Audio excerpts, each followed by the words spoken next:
ETV ప్రేక్షకులకి నమస్కారం. Triple detergent soap శుభమస్తు కార్యక్రమానికి స్వాగతం. ఈనాడు శుభమస్తు కార్యక్రమంలోని గ్రహఫల వంశంలో గ్రహాల యొక్క స్థితిగతులు, వాటి యొక్క శుభాశుభ ఫలితాల గురించి పరిశీలిద్దాం. అలాగే రోజు 12 రాసుల వారికి ఏ సంఖ్యలు కలిసి వస్తాయి, రంగుల యొక్క ప్రాధాన్యత, ఈరోజు నరక చతుర్దశి పర్వదినం, మరి ఈ సందర్భంగా 12 రాసుల వారు ఏ దేవతల్ని పూజించాలి, ఎటువంటి దేవతాస్తుతులు పఠించాలి, ఏ పూలతో పూజించాలి, ఎటువంటి నైవేద్యాలు నివేదించాలి అనేటువంటి అంశాలని పరిశీలిద్దాం. ముందుగా నేటి పంచాంగ వివరాలు. శ్రీ జైనామ సంవత్సరం ఆశ్వయుజ మాసం దక్షిణాయనం శరదృతువు. ఈరోజు ఆశ్వయుజ బహుళ చతుర్దశి, నరక చతుర్దశి పర్వదినం.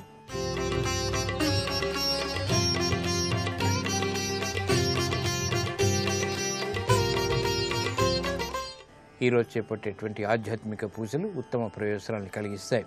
అలాగే వారం సౌమ్యవారం లేదా బుధవారం. ఈరోజు చేసేటువంటి పెసలు దానం, అలాగే ఆకుపచ్చ వస్త్రదానం బుధుడి ద్వారా ఏర్పడేటువంటి రుగ్మతల్ని పోగొడుతుంది. ఇక ఈరోజు నక్షత్రం హస్తా నక్షత్రం. ఈరోజు హస్తా నక్షత్రంలో పుట్టేటువంటి వారికి చంద్ర మహాదశతోటి ప్రారంభమవుతుంది. ప్రస్తుతం చంద్రుడు యొక్క స్థితి కన్యాక్షేత్ర స్థితి, బుధుడితోటి రాహువుతోటి యుతి ఉంది కాబట్టి ఇది ప్రతికూల పరిస్థితులను కలిగిస్తుంది. ఈ దోష నివృత్తికి అన్నదానం, వస్త్రదానం, అలాగే ఏకాదశి పూర్వక రుద్రాభిషేకం బాగా సహకరిస్తాయి. ఇక 12 రాసుల వారికి ఏర్పడేటువంటి శుభాశుభ ఫలితాన్ని పరిశీలిద్దాం. ముందుగా మేషరాశి. ఈరోజు మేషరాశి వారిని పరిశీలించినట్టయితే కోర్టు సంబంధిత వ్యవహారాల్లో జాగ్రత్తలు పాటించాలి. శత్రువులు విజృంభించేటువంటి సంఘటనలు చోటు చేసుకుంటాయి. వృత్తి, వ్యాపార, ఉద్యోగ సంబంధిత కార్యక్రమాల్లో ప్రతికూల పరిస్థితులు ఉన్నప్పటికీ నెట్టుకు రాగలుగుతారు. కుటుంబ సభ్యుల మధ్య ఏర్పడినటువంటి విభేదాలకు, సమస్యలకు పరిష్కారాలు లభిస్తాయి. గృహ విషయాల్లో జాగ్రత్తతో కూడినటువంటి నిర్ణయాలు తప్పనిసరి. ప్రయాణాల విషయంలో జాగ్రత్తలు పాటించాలి. ఈ రోజు మీ అదృష్ట సంఖ్య 3. పసుపు వర్ణం త్వరితగతిని శుభాల్ని కలిగిస్తుంది, ప్రతికూల పరిస్థితుల్ని దూరం చేస్తుంది. నరక చతుర్దశి సందర్భంగా మేషరాశి వారు శ్రీకృష్ణుని తులసి దళాలతో పూజించి వెన్నని నివేదన చేయడం ద్వారా ఉత్తమ ఫలితాలు కలుగుతాయి. ఈ రోజు పఠించేటువంటి కృష్ణాష్టకం శుభ ఫలితాలని కలిగిస్తుంది. విద్యా సంబంధిత ప్రయత్నాలు ఈ రోజు మీకు ఊరట కలిగిస్తాయి. ఈ రోజు వృషభ రాశి వారిని పరిశీలించినట్టయితే విద్యా విషయాలు బాగా అనుకూలిస్తాయి. ఆలోచన సంపత్తి కలిగి ఉంటారు. ఆర్థికపరమైనటువంటి వ్యవహారాల్లో ఏర్పడినటువంటి అనిశ్చితి తొలగిపోతుంది. నూతన కార్యక్రమాల్ని ప్రారంభించగలుగుతారు. విద్యాపరమైనటువంటి అంశాల్లో అనువైనటువంటి మార్పులు చోటు చేసుకుంటాయి. విదేశీ వ్యవహారాలు బాగానే కలిసి వస్తాయి. ఉద్యోగపరమైనటువంటి సంఘటనలు మొదట ప్రతికూలత, తర్వాత అనుకూలతని కలిగిస్తాయి. వ్యాపార ప్రయోజనాన్ని ఆలస్యంగానైనా సాధించగలుగుతారు. గృహ విషయాలు అనుకూలం. ఈ రోజు మీ అదృష్ట సంఖ్య 9. ఎరుపు వర్ణం ధైర్యాన్ని కలిగిస్తుంది. సాహస నిర్ణయాల ద్వారా విజయాన్ని దగ్గర చేస్తుంది. నరక చతుర్దశి సందర్భంగా వృషభ రాశి వారు లక్ష్మీదేవిని తెల్లటి పుష్పాలతో పూజించి పరమాన్నాన్ని నైవేద్యంగా నివేదించడం ద్వారా ఆర్థిక పురోగవృద్ధి సాధించగలుగుతారు. శ్రీ మహాలక్ష్మి స్తుతి ఈ రోజు మీకు మేలును కలిగిస్తుంది. ఆర్థిక అభివృద్ధికి దోహదపడుతుంది. విదేశీ సంబంధిత లావాదేవీలు, సంభాషణలు, ప్రక్రియలు ఈరోజు మీకు అనుకూలిస్తాయి. ఈ రోజు మిథున రాశి వారిని పరిశీలించినట్టయితే కార్యక్రమ నిర్వహణలో ఏర్పడినటువంటి సమస్యలకు పరిష్కారాలు పొందగలుగుతారు. ఆర్థిక పురోగవృద్ధి ఆనందాన్ని కలిగిస్తుంది. విద్యా సంబంధిత వ్యవహారాల్లో అనుకూలత ఏర్పడుతుంది. వాహన సౌఖ్యం కొనసాగుతుంది. సూక్ష్మతో కూడినటువంటి కార్యక్రమ నిర్వహణ తద్వారా విజయాలు చేజిక్కించుకోగలుగుతారు. ఆర్థికపరమైనటువంటి అంశాలు బాగానే కలిసి వస్తాయి. నూతన కార్యక్రమాలు ప్రారంభించగలుగుతారు. వ్యాపార ప్రయోజనాలకే చేసేటువంటి ప్రయత్నాలు కూడా కలిసి వస్తాయి. గృహ విషయాల్లో ఆనందకర సంఘటనలు చోటు చేసుకుంటాయి. వినోదాల్లో పాల్గొంటారు. ఈ రోజు మీ అదృష్ట సంఖ్య 5. ఆకుపచ్చ వర్ణం రక్షణకి దోహదపడుతుంది. ప్రతికూల పరిస్థితుల్ని దూరం చేస్తుంది. నరక చతుర్దశి సందర్భంగా మిథున రాశి వారు నరసింహస్వామిని గన్నేరు పూలతో పూజించి పానకం, వడపప్పు నైవేద్యంగా నివేదించడం ద్వారా సాహస నిర్ణయాల ద్వారా విజయాలు సాధించగలుగుతారు. నృసింహ కరావలంబ స్తోత్రం ఈ రోజు మీకు మేలుని కలిగిస్తుంది. విజయాల్ని దగ్గర చేస్తుంది. ఆర్థిక వ్యవహారాలు, లావాదేవీలు ఈ రోజు మీకు లాభిస్తాయి. ఈ రోజు కర్కాటక రాశి వారిని పరిశీలించినట్టయితే మానసిక భీతి పెరుగుతుంది. చేపట్టేటువంటి కార్యక్రమాలపై శ్రద్ధ తగ్గుతుంది. గందరగోళ పరిస్థితుల్ని స్వయం శక్తితో ఎదుర్కోవాల్సినటువంటి ఆవశ్యకత ఉంటుంది. గృహ విషయాల్లో జాగ్రత్తతో కూడినటువంటి నిర్ణయాలు తప్పనిసరి. సాహసోపేతమైనటువంటి నిర్ణయాలకి ఉపక్రమించలేకపోతారు. ఆర్థికపరమైనటువంటి వ్యవహారాల్లో గందరగోళ పరిస్థితులు ఉన్నప్పటికీ నెట్టుకు రాగలుగుతారు.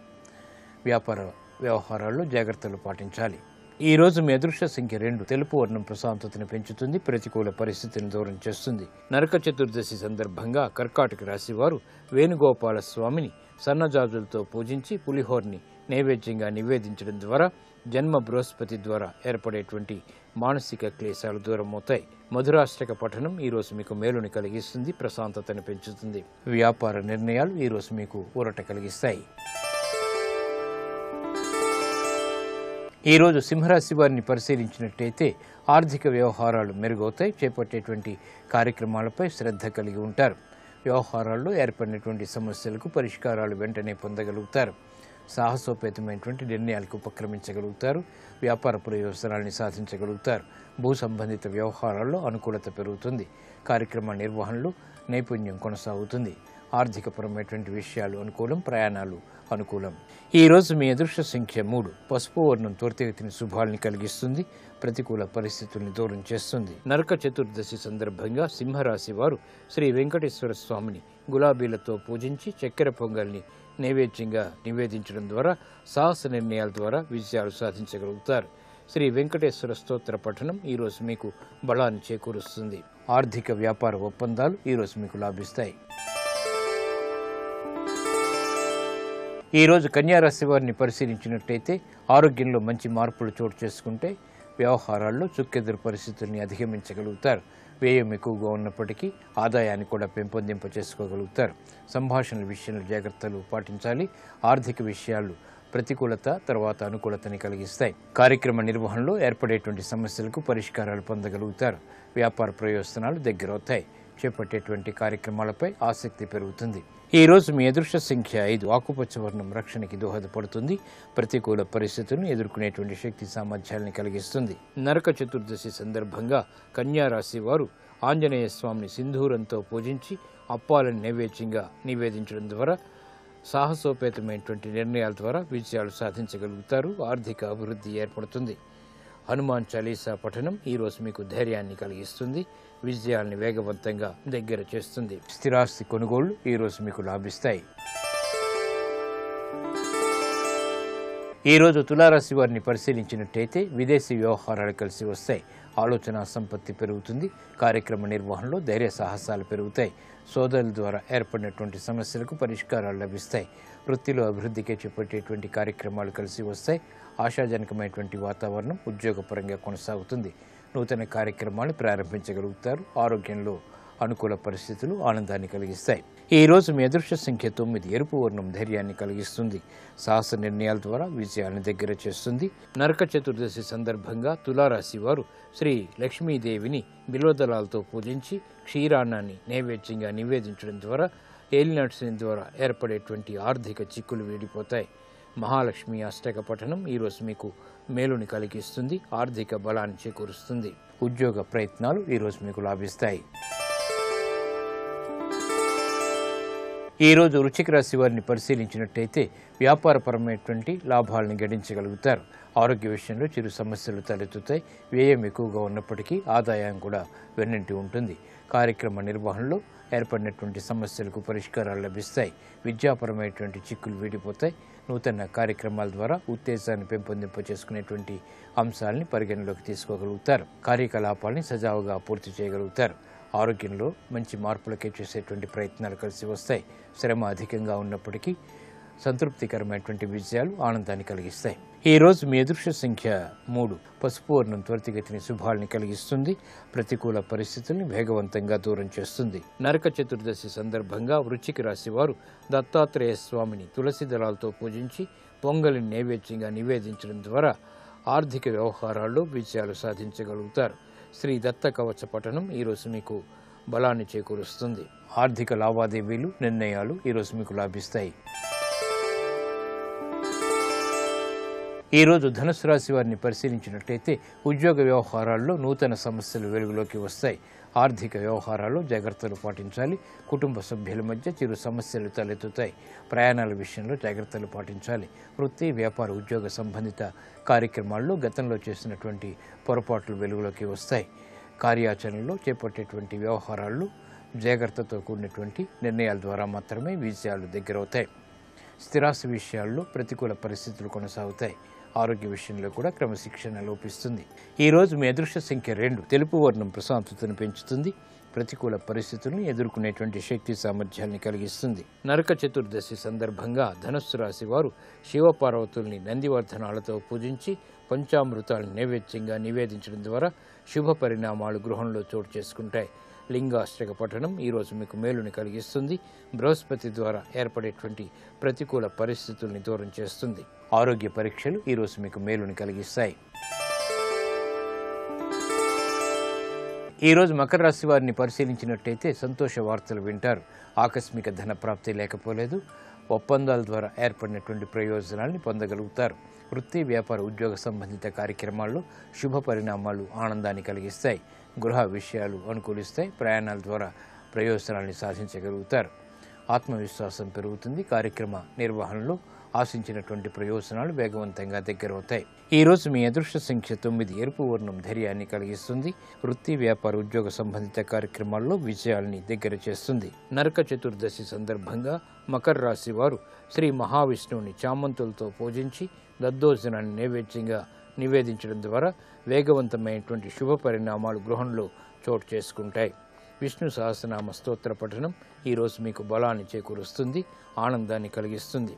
వ్యాపార నూతన ఒప్పందాలు బాగా కలిసి వస్తాయి. ఈరోజు కుంభరాశి వారిని పరిశీలించినట్టయితే వ్యాపార ప్రయోజనాన్ని సాధించగలుగుతారు. ఆకస్మిక అనుకూల మార్పులు ఆర్థికంగా ఆనందాన్ని కలిగిస్తాయి. వృత్తిలో అభివృద్ధి గోచరిస్తుంది. కార్యక్రమ నిర్వహణలో ఆశించినటువంటి ప్రయోజనాలు వ్యాపారపరంగా పొందగలుగుతారు. వృత్తి, వ్యాపార, ఉద్యోగ సంబంధిత కార్యక్రమాల్లో సాహసోపేతమైనటువంటి నిర్ణయాలకు ఉపక్రమించగలుగుతారు. వ్యాపార ప్రయోజనాలు దగ్గరవుతాయి. గృహ విషయాల్లో అనుకూలత పెరుగుతుంది. విదేశీ వ్యవహారాలు బాగానే కలిసి వస్తాయి. ఈరోజు మీ అదృష్ట సంఖ్య 5. ఆకుపచ్చ వర్ణం రక్షణకి దోహదపడుతుంది. ప్రతికూల పరిస్థితిని దూరం చేస్తుంది. నరక చతుర్దశి సందర్భంగా కుంభరాశి వారు శ్రీ సీతారామచంద్ర స్వామిని సంపెంగలతో పూజించి పులిహోర్ని నైవేద్యంగా నివేదించడం ద్వారా క్లిష్ట సమస్యలకు పరిష్కారాలు లభిస్తాయి. శ్రీరామ రక్షా స్తోత్రం ఈరోజు మీకు బలాన్ని కలిగిస్తుంది. స్థిరాస్తి విక్రయాలు ఈరోజు మీకు అనుకూలిస్తాయి. ఈరోజు మీనరాశి వారిని పరిశీలించినట్టయితే సంబంధ బాంధవ్యాల విషయంలో చిరు సమస్యలు తలెత్తుతాయి. భాగస్వాములతో జాగ్రత్తతో కూడినటువంటి నిర్ణయాలు తప్పనిసరి. వ్యాపార ప్రయోజనాల్ని వేగవంతంగా ప్రారంభించడానికి చేసేటువంటి ప్రయత్నాల్లో విఘ్నాన్ని చవిచూస్తారు. విదేశీ సంబంధిత లావాదేవీల్లో అనుకూలత ఏర్పడుతుంది. విద్యా ప్రయత్నాలు కలిసి వస్తాయి. ఆర్థికపరమైనటువంటి ప్రయోజనాల్ని ఆలస్యంగానైనా సాధించగలుగుతారు. గృహ విషయాల్లో ఏర్పడినటువంటి సమస్యలకు పరిష్కారాలు పొందగలుగుతారు. మానసిక ప్రశాంతతకి చేపట్టేటువంటి కార్యక్రమాలు కలిసి వస్తాయి. ఆరోగ్యం పర్వాలేదు. ఈరోజు మీ అదృష్ట సంఖ్య 9. ఎరుపు వర్ణం ధైర్యాన్ని కలిగిస్తుంది. సాహసోపేతమైనటువంటి నిర్ణయాలకి సహకరిస్తుంది. నరక చతుర్దశి సందర్భంగా మీనరాశి వారు రుక్మిణీ సత్యభామ సమేత వేణుగోపాల స్వామిని తులసి దళాలతో పూజించి ఆవు పాలు, వెన్న నైవేద్యంగా నివేదించడం ద్వారా అష్టమ రవి శనుల ద్వారా ఏర్పడేటువంటి ప్రతికూలత తగ్గుతుంది. శ్రీకృష్ణ స్తోత్ర పఠనం ఈరోజు మీకు బలాన్ని చేకూరుస్తుంది. వివేకవంతమైనటువంటి నిర్ణయాలు తద్వారా విజయాల్ని కలిగిస్తుంది. గ్రహ ప్రతికూలతని దూరం చేస్తుంది. విద్యా ప్రయత్నాలు ఈరోజు మీకు లాభిస్తాయి. ఇప్పుడు ఆరోగ్యం, ఆయుర్వేద అంశంలో అనారోగ్య సమస్యలకు ఆయుర్వేద పరిష్కార మార్గాలు తెలుసుకుంటారు. నమస్కారం. ఈనాటి శుభమస్తు కార్యక్రమంలో ఆరోగ్యం ఆయుర్వేదం శీర్షికన కడుపులో మంట సమస్యకి ఆయుర్వేదంలో ఉండే పరిష్కార మార్గాల గురించి తెలుసుకుందాం. ఈ కడుపులో మంట సమస్య కూడా చాలామందికి ఎప్పుడో అప్పుడు అనుభవంలోకి వచ్చేటువంటి సమస్య ఇది.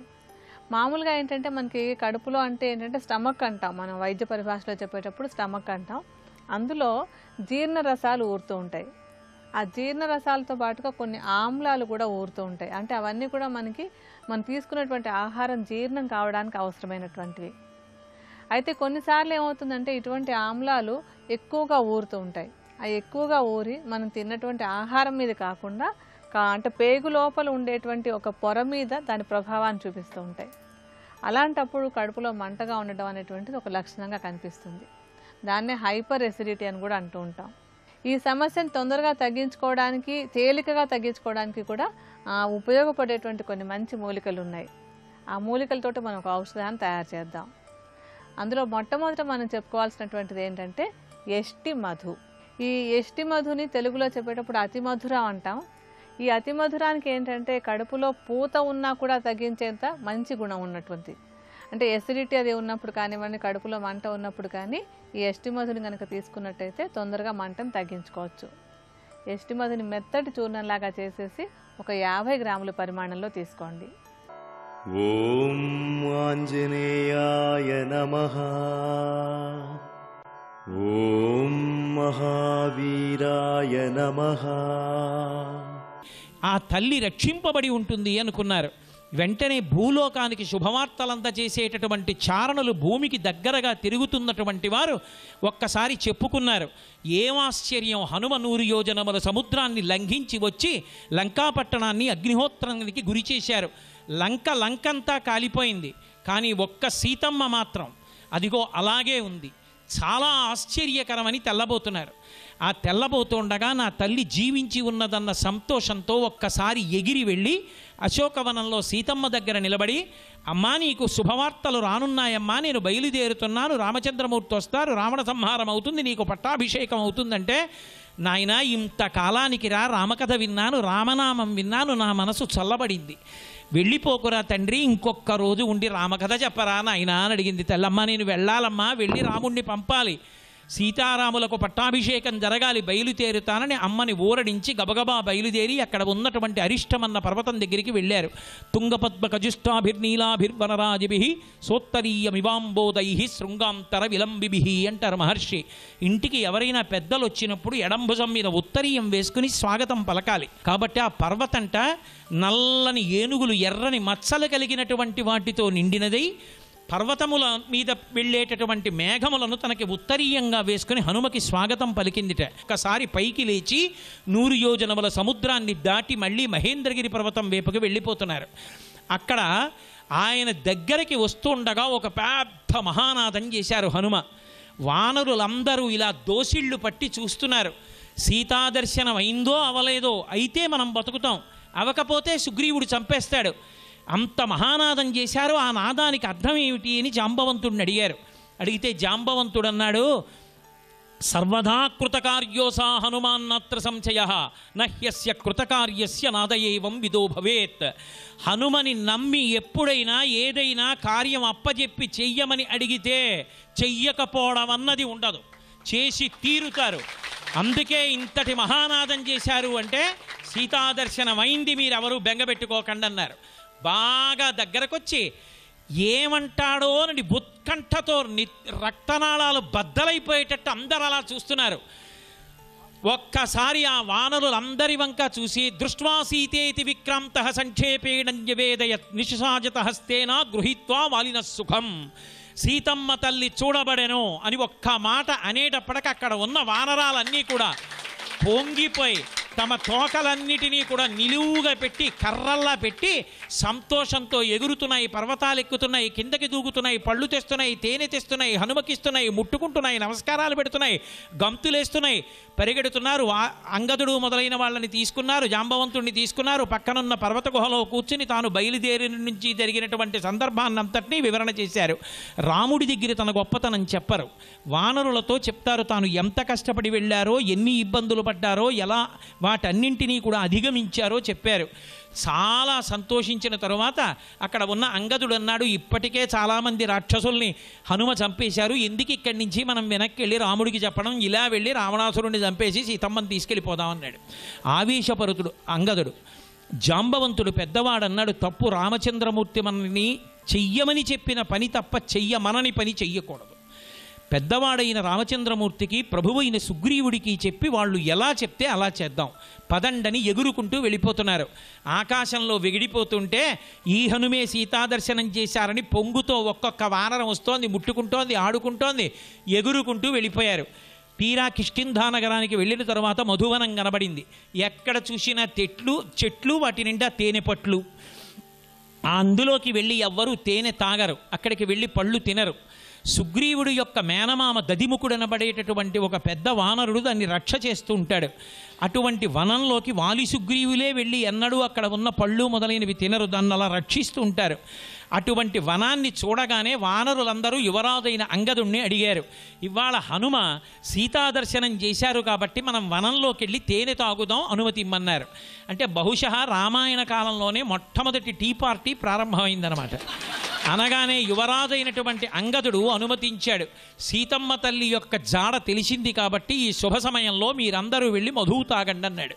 ఆ మధువనంలోకి వెళ్ళారు. తేనె పట్లకున్న తేనెటీగలన్నింటినీ తరిమేశారు.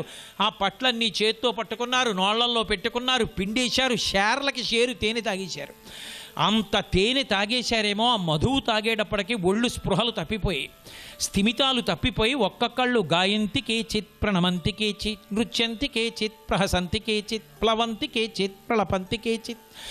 ఆ తాగేసినటువంటి వాళ్ళు కొందరు నృత్యం చేస్తున్నారు, కొందరు పాట పాడుతున్నారు, కొందరు కింద పడిపోయారు, కొంతమంది నవ్వుతున్నారు, కొంతమంది ఏడుస్తున్నారు, కొంతమంది నిష్కారణంగా కింద పడి దొల్లుతున్నారు. ఒక్కొక్కడు ఒక్కొక్క రకంగా. అప్పుడైతే ఒక్క మధువనంలో కనపడింది, ఇప్పుడైతే అంతటా కనపడుతూ ఉంటుంది. కాబట్టి ఆ మధువన భంజనం చేశారు. అడ్డొచ్చినటువంటి దధిముకుడిని పట్టుకుని శిక్షించి ఆయన్ని కొట్టారు. కొడితే ఆ దధిముకుడు బాధతో వెళ్ళి ఆ ఋష్యమూక పర్వతం మీద కూర్చున్నటువంటి సుగ్రీవుడి ప్రసరవణ పర్వతం మీద కూర్చున్న సుగ్రీవుడి దగ్గరికి వెళ్ళాడు. పక్కన రామలక్ష్మణులు ఉన్నారు. సుగ్రీవుడి దగ్గరికి వెళ్ళి వానర భాషలో చెప్తున్నాడు. మధ్య మధ్యలో హనుమంటున్నాడు, అంగదుడు అంటున్నాడు, ఏడుస్తున్నాడు, దెబ్బలు చూపిస్తున్నాడు. సుగ్రీవుడేమో పరమ సంతోషంతో తోక పెంచుతున్నాడు. వాళ్ళు ఏడుస్తున్నారు, ఈ సుగ్రీవుడు తోక పెంచుతున్నాడు. హనుమంటున్నారు, ఏడుస్తున్నాడు. మిగిలిన దిక్కులకు వెళ్ళిన వాళ్ళు వచ్చేశారు, దక్షిణ దిక్కులకు వెళ్ళిన వాళ్ళు రాలేదు. హనుమకొక్కరికే సీతాదర్శనం అవుతుందని నమ్మకం పెట్టుకున్నాం. ఏమిటి ప్రారంధం అర్థం కావట్లేదని రామలక్ష్మణులు వాళ్ళ ఏడుపు బాగుంది, నీ సంతోషం బాగుంది, అసలు ఏం జరిగింది చెప్పన్నారు.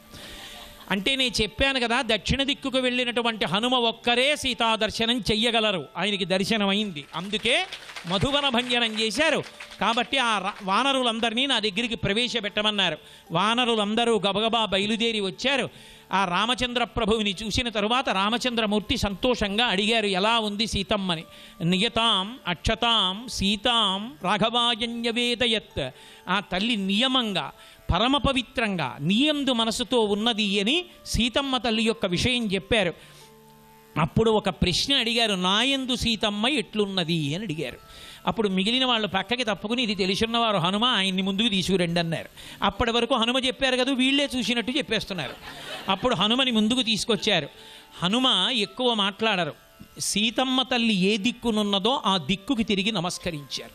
ఆ ఒక్క నమస్కారం చేత తల్లి మహాపతివ్రత అయి రాముని యందు చిత్తముంచుకొని నియమంతో ఉన్నది అని మౌనంగా ఆవిష్కరించి ఒక మాట చెప్పారు. రామ సుగ్రీవయో సఖ్యం. తల్లి పరమప్రీతిని పొంది రామసుగ్రీవులు సంధి చేసుకున్నారని సంతోషిస్తోంది. నియమంగా సదాచారంతో మహాపతివ్రత అయి నీయందే మనసు పెట్టుకుని ఉంది రామా అని చెప్పారు. రాముడు సీతమ్మ తల్లి యొక్క బాధ విన్నాడు. ఒక్క నెల మాత్రమే ప్రాణములతో ఉంటానంది రామా, మీరు సేతువు కట్టి సముద్రం దాటి రావణ సంహారం చేసి సీతమ్మని తెచ్చి మళ్ళీ పట్టాభిషేకం చేసుకుంటే తప్ప సీతమ్మ తల్లి సంతోషించదన్న మాట విని రాముడు సీతమ్మ నెల్లాళ్ళు బ్రతుకుతుంది, నేను అన్నాళ్ళు కూడా ఉండలేనని తన యొక్క ప్రేమ ప్రకటనం చేశాడు.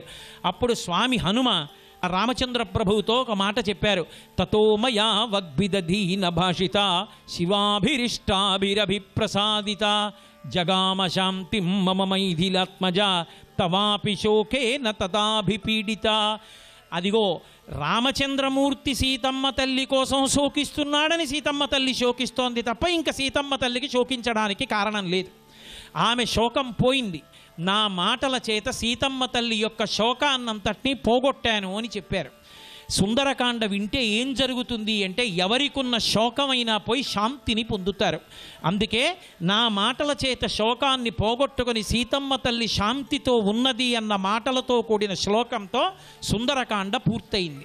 సుందరకాండ చెప్తే ఒక మాట చెప్తారు వానరులతో చెప్తూ. హనుమ ఒక మాట అన్నారు, సీతమ్మ తల్లి యొక్క పాతివ్రత్యము చేత రావణాసురుడు ఏనాడో నిహతుడైనాడు, ఇక మిగిలినది నిమిత్త మాత్రంగా రాముడు వెళ్ళి బాణం వేసి రావణ సంహారం చెయ్యడమే అని. అందుకే పట్టాభిషేక సర్గ చెప్తారు. రామచంద్రమూర్తి యుద్ధం చేసి సేతువు కట్టి ఆ రావణుణ్ణి కుంభకర్ణుణ్ణి రాక్షస సైన్యాన్ని సంహరించి పుష్పక విమానంలోంచి కిందకి దిగుతుంటే భరతుడు గబగబా వెళ్ళి మెట్లెక్కి విమానంలోకి వెళ్ళి పాదుకలు పెట్టి ఆయన పాదములు వాటి మీద పెట్టించి, మహానుభావుడు అన్నయ్య ఇంతకాలం కష్టపడ్డావు, శాంతితా మామికా మాతా దత్తం రాజ్యమిదమ్మమా తద్దదామి పునస్తుధ్వం యదాత్త మరదామమా, నువ్వు నాకు ఇచ్చిన రాజ్యాన్ని తిరిగి నీకు ఇచ్చేస్తున్నాను, నువ్వే అన్నయ్య పట్టాభిషేకం చేసుకుని పరిపాలించాలి అన్నాడు. పరమ సంతోషం అన్నారు. రామచంద్రమూర్తి కిందకి దిగారు. రామచంద్రమూర్తి తమ్ముళ్ళందరికీ ముందు క్షురకర్మ చేయించి తాను చేయించుకున్నారు. వానరకాంతలందరూ కూడా మానవకాంతల యొక్క రూపాలు ధరించారు. దశరథ మహారాజు గారు ఎక్కేటటువంటి శత్రుంజయం అనేటటువంటి ఏనుగు మీద సుగ్రీవుణ్ణి ఎక్కించారు. అందరూ బయలుదేరి అయోధ్యానగరానికి వెడుతుంటే నందిగ్రామం దగ్గర నుంచి ప్రజలందరూ వీధులలో నిలబడి అడిగో రాముడు అడిగో రాముడు అడిగో రాముడు అని సంతోషంతో రామచంద్ర ప్రభువుని చూస్తున్నారు. ఆ హనుమ నడిచి వెళ్ళిపోతుంటే అదిగో బంగారు వర్ణంలో ఉన్నవారు, తెల్లటి బట్టలు కట్టుకున్నవారు ఆయనే 100 యోజనములు దాటి వెళ్ళారు. సీతమ్మ తల్లి జాడ కనిపెట్టారు, రాముడికి శుభవార్త చెప్పారు. మహానుభావుడు ఇంద్రజిత్ సంహారానికి సహకారం చేశారు, సంజీవనీ పర్వతాన్ని తెచ్చారు, ఆయనే హనుమ అని చెప్పుకుంటున్నారు. పరమ సంతోషంగా అయోధ్య పట్టణానికి చేరుకున్నారు. ఒక్క రామచంద్రమూర్తి పట్టాభిషేకానికే వానరులు 500 నదుల జలాల్ని 4 సముద్రాల జలాల్ని తీసుకొచ్చారు. కూర్చోపెట్టి సీతారాములకి వశిష్ఠో వామదేవశ్చ జాబాలి రథకాశ్యప కాత్యాయన సుయజ్ఞశ్చ గౌతమో విజయస్తథా అని 80 ఋషులు 80 వసువులు ఇంద్రుడికి పట్టాభిషేకం చేసినట్టుగా ఓషధీ జలాలతో సీతారాములకు పట్టాభిషేకం చేశారు. వెంటనే రామచంద్రమూర్తి లక్ష్మణస్వామి వంక తిరిగి నువ్వు కూడా వచ్చి యవ్వరాజ్య పట్టాభిషేకం చేసుకోమన్నారు. కాదు కాదు పెద్దవాడు భరతుడు ఉన్నాడన్నారు. భరతుడికి యవ్వరాజ్య పట్టాభిషేకం చేశారు. రామచంద్రమూర్తి పట్టాభిషేకం చేసుకుని అందరికీ అన్ని కానుకలు ఇచ్చేశారు. మళ్ళీ అందరికీ ఇచ్చిన సీతమ్మ తల్లి మాత్రం చేతిలో ఒక ముత్యాలహారాన్ని తెల్లని బట్టల జతని పట్టుకుంది. పట్టుకుంటే రాముడు చూసి నవ్వి అన్నాడు, అందరికీ అన్నీ ఇచ్చినా మళ్ళీ తెల్ల బట్టల జత పట్టుకున్నావు. ప్రదేహి సుభగేహారం యస్య తుష్టాసి భామిని పౌరుషం విక్రమో బుద్ధిర్యస్మిన్ నేతాని సంచయ. ఎవరి యందు నీకు ప్రీతి ఉన్నదో, ఎవడు నీ సౌభాగ్యమునకు కారణమో, ఎవరి యందు పౌరుషము బలము బుద్ధి పరాక్రమము తాండవిస్తుంటాయో అటువంటి వాడికి వీటిని ఇమ్మన్నారు. అనగానే సీతమ్మ తల్లి హృదయం రాముడికి తెలుసు కనుక ఈ మాట అనగానే సీతమ్మ తల్లి ఆ బట్టల్ని ముత్యాలహారాన్ని పాదముల దగ్గర కూర్చున్న స్వామి హనుమకిచ్చింది. హనుమ వెంటనే ముత్యాలహారాన్ని తీసి మెడలో వేసుకున్నారు. ఎక్కడెక్కడ రామాయణం చెప్పబడుతుందో, ఎక్కడెక్కడ శ్రీరామ పట్టాభిషేక సర్గ చెప్పబడుతుందో అక్కడక్కడ దేవతలందరూ ప్రీతి చెందుతారు. రామాయణం విన్నవాళ్ళు, సుందరకాండ విన్నవాళ్ళు అందరూ ఒక్కటి కోరుకోవాలి, రామచంద్రమూర్తికి బలము కలుగుగాక. రాముడెవరో కాదు, విష్ణువు. అందుకే బలం విష్ణోః ప్రవర్ధతాం. సర్వం శ్రీ ఉమామహేశ్వర పరబ్రహ్మార్పణమస్తు. స్వస్తి. ఈ కడుపులో మంట సమస్య ఉన్నప్పుడు ఏంటంటే తీసుకునేటువంటి ఆహారంలో, ఆ రోజు వండుకునేటువంటి వంటల్లోనూ కూడాను ధనియాలు, కొత్తిమీర, కరివేపాకు, జీలకర్ర వీటిని కొంచెం ఎక్కువ పరిమాణంలో వేసుకోవాలి. ఈ ధనియాలు, కరివేపాకు, కొత్తిమీర, ఈ జీలకర్ర ఇవన్నీ కూడా ఏంటంటే కడుపులో ఉండేటువంటి మంటను తగ్గించడానికి బాగా ఉపయోగపడతాయి. అందుకని ఈ ఔషధ ద్రవ్యాలని ఆహారంగా ఎక్కువగా తీసుకుంటూ ఉండాలి.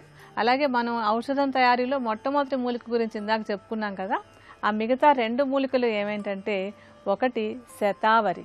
ఈ శతావరిని తెలుగులో పిల్లిపీచర అంటూ ఉంటారు. శతావరికి కూడా ఎసిడిటీ అవన్నీ కూడా బాగా తగ్గించి కడుపులో మంట తగ్గించేటువంటి గుణం చాలా బాగా ఉంటుంది. శతావరిని కూడా మెత్తటి చూర్ణంలాగా చేసేసుకుని దీన్ని కూడా 50 గ్రాములే తీసుకోవాలి. ఇంకా ఆఖరి ద్రవ్యం ఏంటంటే ఉసిరి. ఉసిరికి కూడా ఎసిడిటీని తగ్గించేటువంటి గుణం చాలా బాగా ఉంటుంది.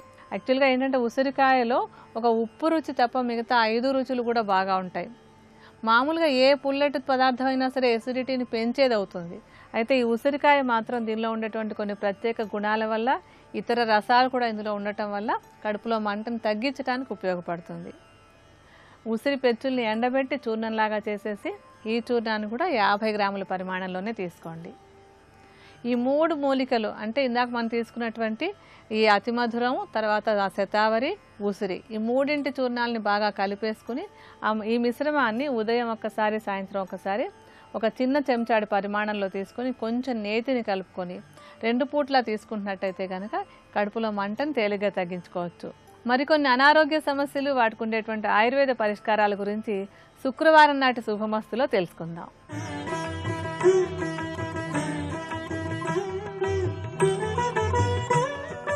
XXX డిటర్జెంట్ సోప్ శుభమస్తు కార్యక్రమంలో శుభయోగం శీర్షికకి స్వాగతం.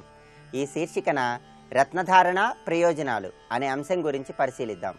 జ్యోతిష శాస్త్రరీత్యా నవగ్రహాలు దోషయుక్తమై ఉన్నటువంటి తరుణంలో నవగ్రహాలకు సంబంధించిన నవరత్న ధారణ చేయటం ద్వారా చక్కటి పురోభివృద్ధిని సాధించవచ్చని రత్నశాస్త్రంలో వర్ణించడం జరిగింది. రవిగ్రహం దోషయుక్తమై ఉన్నటువంటి తరుణంలో రవి యొక్క పరిపూర్ణమైనటువంటి అనుకూలతను పొందటానికి కెంపును ధారణ చేయాలని రత్నశాస్త్రం తెలియజేస్తోంది. నక్షత్రాల పరంగా కృత్తిక, ఉత్తరాషాఢ నక్షత్ర జాతకులు, సంఖ్యాశాస్త్ర పరంగా 1 అదృష్ట సంఖ్యగా కలిగిన వారు కెంపును ధారణ చేసినట్లయితే సమస్త సూర్యగ్రహ సంబంధమైనటువంటి దోషాలను తొలగింపజేసుకొని జీవితంలో చక్కటి పురోభివృద్ధిని సాధించవచ్చు. వరాహమిహిరుడు బృహత్ సంహిత అనేటటువంటి గ్రంథంలో కెంపులు ప్రకృతిలో 3 రకాలుగా ఏర్పడతాయని వర్ణించాడు. గంధకము, కురువిందము, స్ఫటికాలు, ఈ 3 నుంచి కెంపులు 3 రకాలుగా లభిస్తాయని వరాహమిహిరుడు బృహత్ సంహితలో తెలియజేశాడు. గంధకం నుంచి పుట్టినటువంటి కెంపులు పెళుసుగా ఉండి మిణుగురు పురుగుల లాంటి కాంతిని ప్రసరింపచేస్తూ మనకు కనిపిస్తూ ఉంటాయి. అదేవిధంగా కురువిందం అనేటటువంటి లోహం నుంచి పుట్టినటువంటి కెంపులు కాంతిహీనంగా పేలవమైనటువంటి రంగులో ఉంటాయి. అలాగే స్ఫటికాల నుంచి పుట్టినటువంటి కెంపులు మనకి వివిధ రంగులలో మెరుస్తూ కాంతివంతంగా స్వచ్ఛంగా ప్రకాశిస్తూ ఉంటాయి. అయితే 3 రకాలైనటువంటి కెంపులలో మృదువుగా, కాంతివంతంగా, మెరుస్తూ చక్కటి బరువును కలిగి ఉండి గులాబీ వర్ణంలో ఉన్నటువంటి కెంపును కనుక మనం ధారణ చేసినట్లయితే అత్యుత్తమమైనటువంటి ఫలితాలు కలుగుతాయని, సూర్యుడి యొక్క పరిపూర్ణమైనటువంటి అనుగ్రహాన్ని పొందవచ్చని రత్నశాస్త్రంలో వర్ణించటం జరిగింది. ప్రకృతిలో 6 రకాలైనటువంటి కెంపులు లభిస్తాయని రత్న పరీక్ష అనేటటువంటి గ్రంథంలో వర్ణించటం జరిగింది. పద్మరాగం మొట్టమొదటిదిగా చెప్పుకోవచ్చు. పద్మరాగం ఉదయిస్తున్నటువంటి సూర్యబింబంలాగా ప్రకాశిస్తూ ఉంటుంది. సౌగంధికము దానిమ్మ పువ్వులాగా ప్రకాశిస్తూ ఉంటుంది. కురువిందము కోకిల యొక్క కన్ను ఏ విధంగా ఉంటుందో ఆ విధంగా ప్రకాశిస్తూ ఉంటుంది. మాంసగంధి అనేటటువంటి కెంపు కుందేలు యొక్క శరీరంలాగా ప్రకాశిస్తూ ఉంటుంది. నీలగంధి అనేటటువంటి కెంపు కొద్దిగా నలుపు కలిసినటువంటి ఎరుపు రంగులో ప్రకాశిస్తూ ఉంటుంది.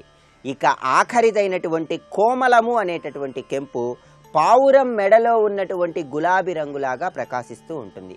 అయితే ప్రస్తుతము కురువిందము అనేటటువంటి రకమైన కెంపులు మనకి ఎక్కువగా లభ్యపడుతున్నాయని, ఈ కురువిందము అనేటటువంటి రకం కలిగిన కెంపులను ధారణ చేసినట్లయితే సూర్యుడి యొక్క పరిపూర్ణమైనటువంటి అనుగ్రహాన్ని పొందవచ్చని, చక్కటి అనుకూల ఫలితాలు ఏర్పడతాయని రత్నశాస్త్రంలో వర్ణించడం జరిగింది.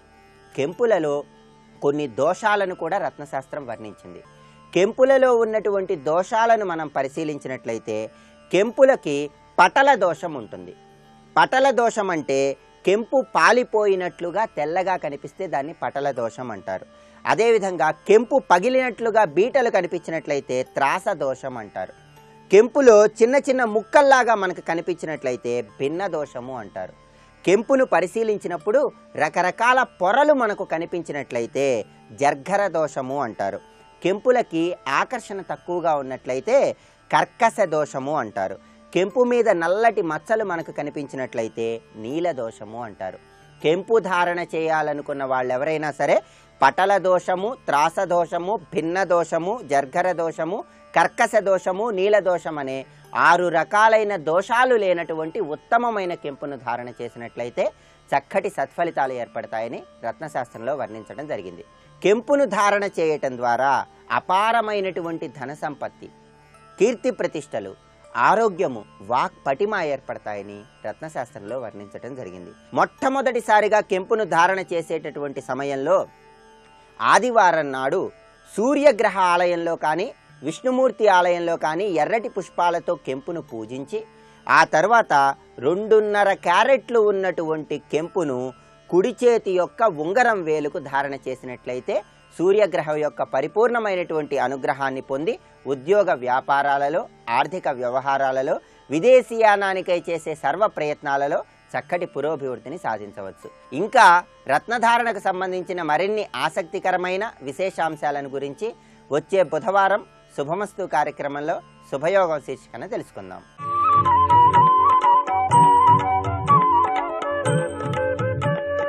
ఈటీవీ ప్రేక్షకుల నమస్కారం. ట్రిప్లెక్స్ డిటర్జెంట్స్ శుభమస్తు కార్యక్రమంలో నక్షత్ర యోగానికి స్వాగతం.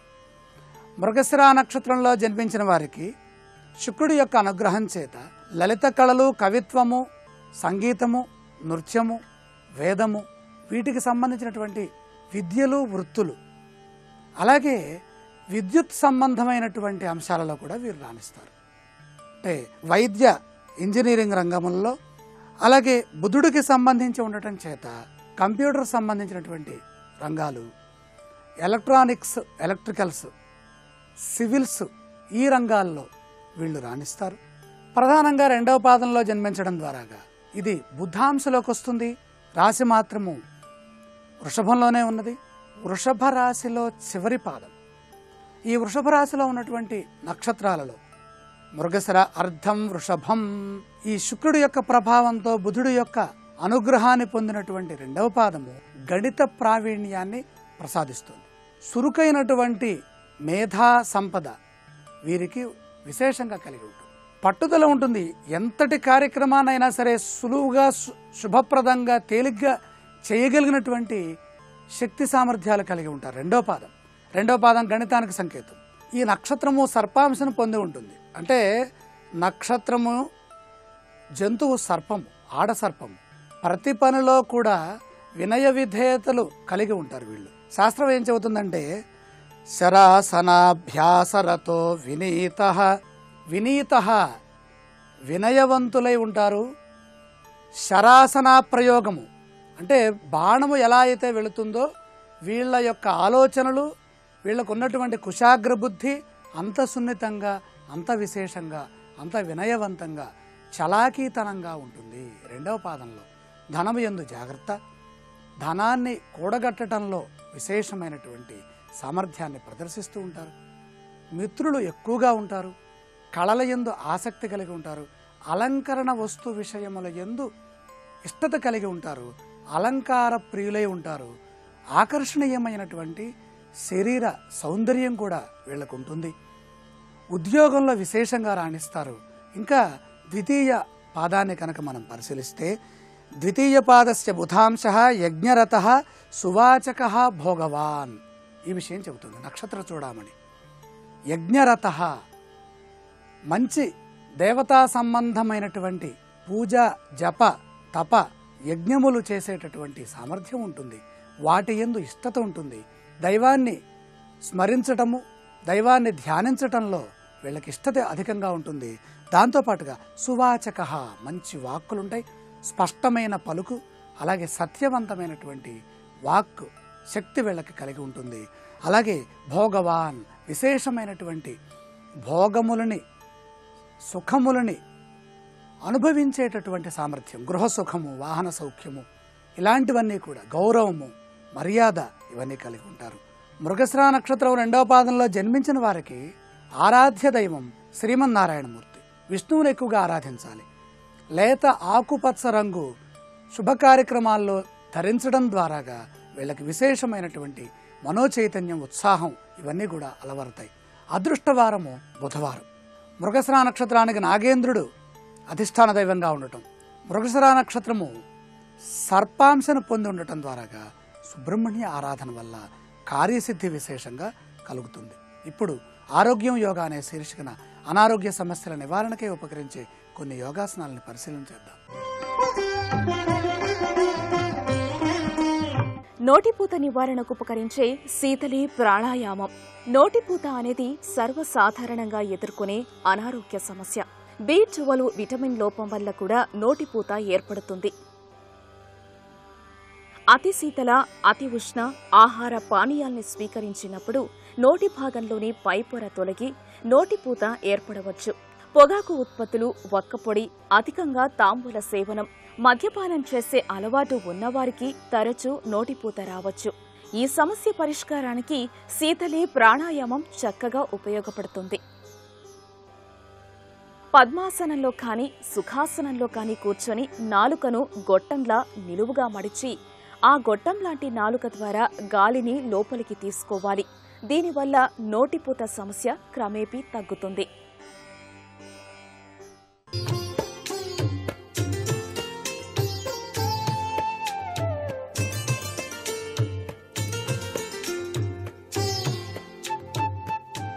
ట్రిబులెక్స్ డిటర్జెంట్ సోప్ శుభమస్తు కార్యక్రమంలో గృహబలం అంశానికి స్వాగతం. ఈరోజు నరక చతుర్దశి.